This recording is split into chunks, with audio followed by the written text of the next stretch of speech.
Assalamualaikum warahmatullahi wabarakatuh. Kembali lagi bersama kami di podcast Ngopi Jang. Ngobrol perihal iman janarian Kang.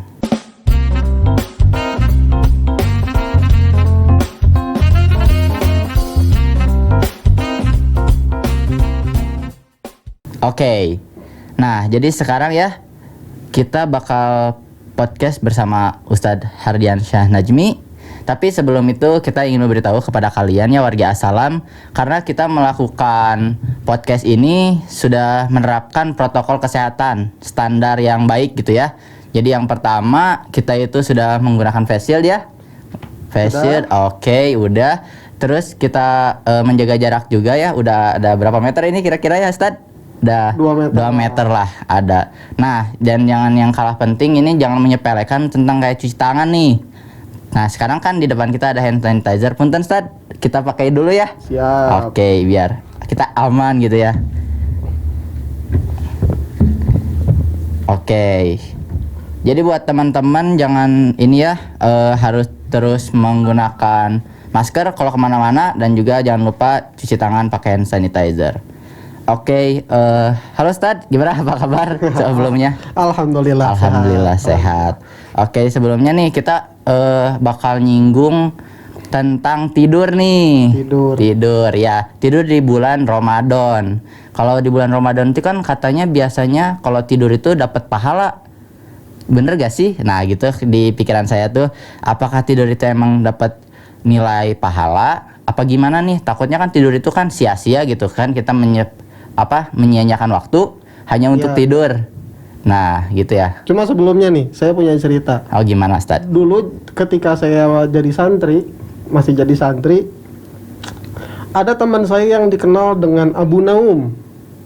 Abu Naum? Apa itu Ustaz? Abu Naum. Abu Naum itu julukan panggilan bagi orang yang kerjaannya tidur terus. Abu Naum namanya tuh. Nah, dipanggilnya Abu Naum. Oh, dipanggilnya. Nah, tidurnya ini luar biasa, nggak harus ada tempat tidur, nggak harus ada kasur. Nah, yang penting nempel ke tembok, yang penting nyender, tidur. Oh bisa gitu ya Ustaz? Bisa. Nah, ini kayaknya panggilan Abu Naum ini kayaknya cocok nih buat tema kita hari ini. Abu Naum. Oke. Ada ketika nunggu wudhu ya, mau nyantri mau wudhu, nyender sedikit, tidur. Lagi zikir duduk, tidur.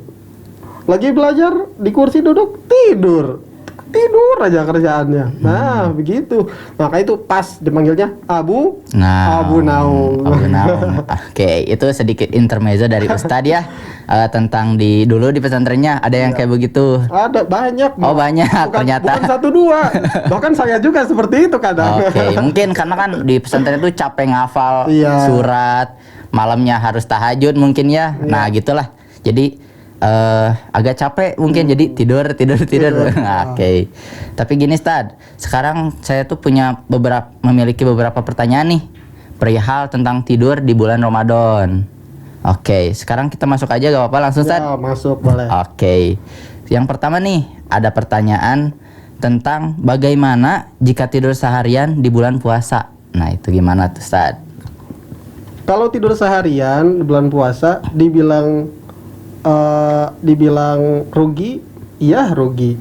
Dibilang nggak rugi, juga nggak rugi. Tergantung dari mana kita melihat dari sudut pandang mana. Iya. Contohnya misalkan, kalau misalkan tidurnya itu karena untuk meninggalkan kemaksiatan, nah ini bagus. Misalkan lingkungan puasa kita lingkungan tukang gibah misalkan ya. Misalkan lingkungan puasa kita lingkungan tukang main judi misalkan ya. Daripada kita masuk ke lingkungan yang demikian, lingkungan tersebut kita ikut-ikutan gibah, ikut-ikutan main judi, ikut-ikutan bermaksiat, daripada gitu mending tidur aja gitu. Tapi kalau misalkan lingkungannya kita adalah lingkungan yang baik, ya lingkungan belajar, lingkungan sholat, lingkungan mengaji, yang lain sholat, yang lain mengaji, ya yang lain beribadah, kita tidur, rugi tidak? Rugi banget sih. Rugi banget. Apalagi bulan puasa kan kita tahu adalah dilipat gandakannya amal ibadah. Iya, pahala dilipat gandakan, pun juga dengan dosa dilipat gandakan. Alhamdulillah ya.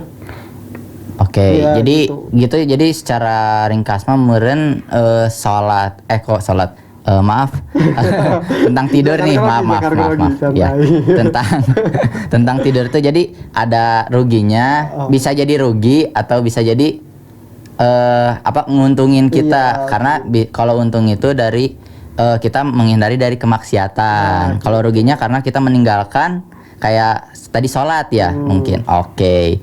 Nah sekarang ada pertanyaan kedua nih.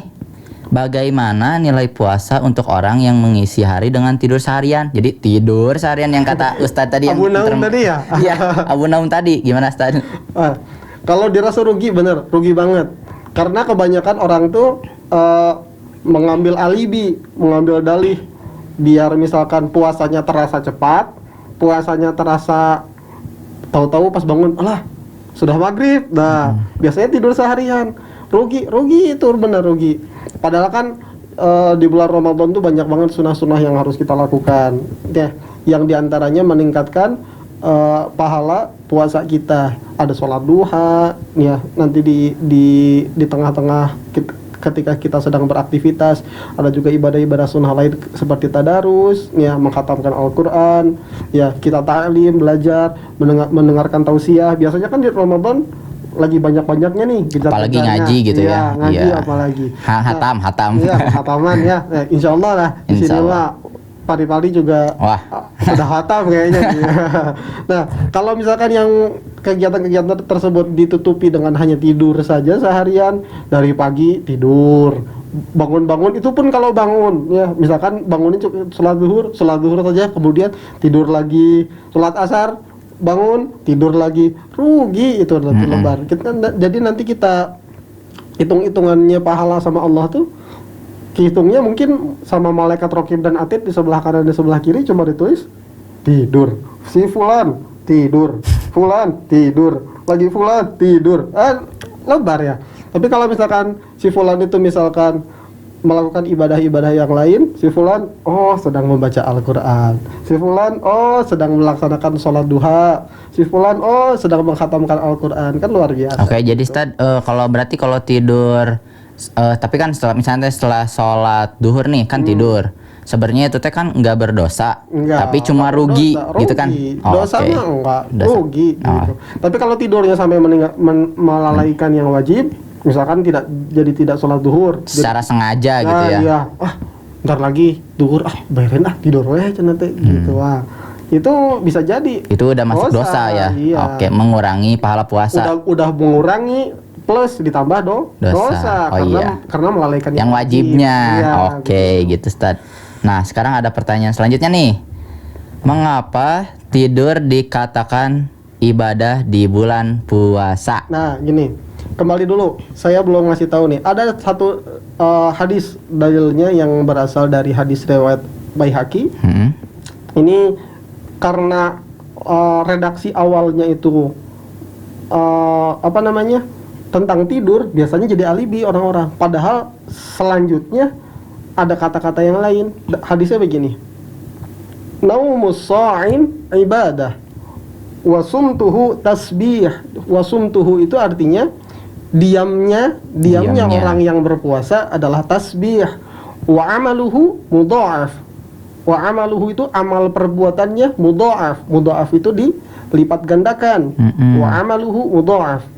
Terus yang berikutnya wa du'auhu mustajab. Jadi doa-doanya ketika berpuasa itu mustajab. Dan yang terakhir wa zanmuhu maghfurun, dan dosa-dosanya diampuni. Jadi luar biasa sebenarnya ketika bulan Ramadan. Lalu pertanyaannya, mengapa naumus shaim itu diletakkan di depan? Orang yang tidur ya, ibadah diletakkan di depan. Di sini Imam Al-Ghazali dalam kitab Ihya Ulumuddin menjelaskan bahwasanya mengapa di sini kata tidur itu diletakkan di depan. Maksudnya adalah supaya tidur ini menjadi persiapan. Kalau misalkan kita bangun tidur segar nggak?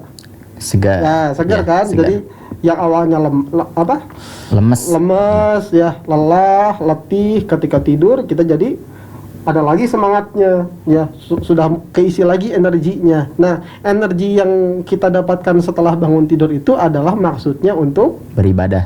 beribadah Oke. gitu. Jadi luar biasanya hadis ini yang dijelaskan oleh Imam Al-Ghazali dalam kitab Ihya Ulumuddin itu awalnya adalah seperti itu maksudnya. Oh. Jadi tidurnya itu untuk mempersiapkan ibadah selanjutnya. Nah, gitu. Oke. Jadi kalau misalkan siang nih udah panas, terik, haus, kerasa lapar. Nah, itu tuh ketika kita tidur sebentar untuk mempersiapkan nanti sorenya misalkan untuk tadarus Al-Qur'an, untuk sorenya melaksanakan ibadah-ibadah sunnah yang lainnya ya begitu. Oh, jadi Luar tidur itu biasa. sebenarnya ada maksud-maksud Ada tertentu maksudnya gitu. Tapi tertentu. hanya kita emang nggak tahu gitu ya. Iya. Karena tidur itu cuma buat tidur aja. Kita cuma taunya tidur itu hanya emang tidur dapat pahala di bulan puasa. Iya, Jadi ya, begitu. sebenarnya kita harusnya lebih mengetahui itu Nah, gitu. jangan sampai jadi Abu Naum yang tadi gini. Nah, yang dikit-dikit tidur, Iya. dikit-dikit tidur. Nah, ya begitu. Tapi ada lagi dijelaskan dalam kitab Ihya Ulumuddin. Perilaku yang tidur seharian ya, itu perilaku yang tersebut itu akan mengotori hati. Mengapa mengotori hati? Tujuan puasa itu untuk membersihkan hati. Nah, rasa haus, rasa lapar yang kita rasakan itu sejatinya adalah tarbiyah dari Allah, latihan dari Allah untuk menyucikan hati. Kalau misalkan hanya dihabiskan dengan tidur, ya tanpa kita merasakan bagaimana haus, bagaimana lapar, tidak merasakan sesama, ya kan? Kalau kan puasa tuh dibuat latihan kan, bahwasanya di luar sana itu banyak orang yang Kelaparan, kehausan. kesusahan untuk makan saja susah, untuk haus juga susah. Nah, puasa ini salah satu fungsinya untuk sama-sama kita merasakan. Kalau misalkan kita tidak mau merasakan tersebut, berarti kelihatan dong hati kita tuh ada Iya. ada penyakit, Ada penyakit hati ada itu. kotoran. Iya, iya. Ya, makanya dianjurkan untuk merasakan lapar, merasakan haus itu untuk diantaranya membersihkan Menyucikan hati. membersihkan hati kita. Jadi membeningkan hati. Nah, kalau bahasa ulama-ulama di buku di itu tuh, membeningkan hati. Nah, tadi antaranya dengan cara tidak memperbanyak tidur. Tidur secukupnya untuk mempersiapkan ibadah. Pun juga sama, kan kita juga mau sahur pasti dianjurkan untuk tidur terlebih dahulu, ya kan? Setelah tidur kita bangun sahur, ya udah ada energi istirahat, lalu kita makan untuk asupan energi. Jadi Nah, sama luar aja biasa. kalau kayak kita mungkin kayak seperti hari-hari biasanya untuk tidur setelah sholat isya kita dianjurkan tidur bukan ya? Ya. Untuk tahajud mungkin ya? Iya, begitu. Oh seperti Sama. itu juga Jadi sama. Untuk mengumpulkan energi gitu. Karena kan tubuh manusia itu ada batasnya, betul Oke, kan? Nah, iya betul. Oke, gini Stad, ada pertanyaan juga. Dalil nih tentang dalil. yang tadi. Oh, berarti dalil tentang anjuran tidur di bulan puasa itu memakai yang tadi ya? Iya, gitu yang tadi. Cuma karena tadi dijelaskan sama saya, karena kata naumus shaim itu diletakkan di awal, biasanya karena oleh orang-orang tuh ditelan mentah-mentah. Wah, ini mah tidurnya orang beribadah tuh adalah tidurnya orang berpuasa Puasa itu adalah ibadah. Oh, udah tidur aja seharian. Nah, kebanyakan orang-orang seperti itu, Ustaz. Padahal kan di belakangnya ada lanjutannya lagi. Terus Iya. lalu hadis itu ada maksudnya yang tadi. Nah, yang tadi itu sudah dijelaskan tadi itu. Nah, seperti itu ya warga Assalam, jangan sampai tidurnya. Jangan sampai punya gelar Abu Naum. Nah, pokoknya jangan sampai seperti itulah. Oke nih, ada the last. Ya, kelas. Ya, gimana? Tidur yang seperti apa yang bernilai ibadah? Nah, yang tadi tidur yang bernilai ibadah adalah tidur yang dimaksudkan untuk beristirahat sejenak, nih ya, mengoptimalkan energi kita, nih supaya untuk mengoptimalkan energi kita untuk dilakukan beribadah. Karena kadang tuh orang ketika tadarus tuh lagi a'udzubillahi minasyaitonirrajim bismillahirrahmanirrahim wa idz najainakum minal ya hilang saja kan gitu. Nah, untuk menghindari ibadah yang seperti itu ya, supaya optimal, supaya kita bisa mengejar target-target ibadah kita di bulan Ramadan. Nah, dianjurkan buat istirahatnya dengan tidur gitu. Tidurnya juga secukupnya gitu ya. Secukupnya, jangan banyak-banyak. Kalau misalkan kita istirahat biasa kan bisa istirahat makan, minum kalau hari biasa ya. Ya. Tapi kalau di sedang berpuasa, ya istirahatnya karena tidak bisa makan, tidak bisa minum, ya jangan berani-beraninya datang ke kamar mandi, ya pura-pura berwudu sambil berkumur-kumur ditelan airnya. Apalagi ke warteg gitu ya. Iya, warteg-warteg gorden jangan. Iya. Nah, tapi daripada kita bermaksiat, lebih baik kita tidur sebentar sambil mengistirahatkan tubuh kita nanti untuk dilanjutkan beribadah. Oke, setuju banget Ustaz setuju ya? tentang itu ya, setuju banget. Gitu. Jadi bagi warga Assalam gitu ya, itu sudah kita jelaskan tentang tidur mungkin ya, yang telah disinggung tadi tentang tidur di bulan suci Ramadan. Nah mungkin pertanyaan-pertanyaan sudah habis Ustaz. Atur nuhun gitu ya sebelumnya Sama-sama, ya. sama-sama. Terima kasih. Jadi untuk teman-teman jangan lupa tadi nilai-nilai tentang tidur itu diterapkan di bulan suci Ramadan ini gitu ya. Oke, terima kasih buat teman-teman warga Assalam yang sudah menonton video ini. Jangan lupa di subscribe juga YouTube SMA Plus Assalam Bandung. Di-share juga video ini. Terima kasih. Wassalamualaikum warahmatullahi wabarakatuh.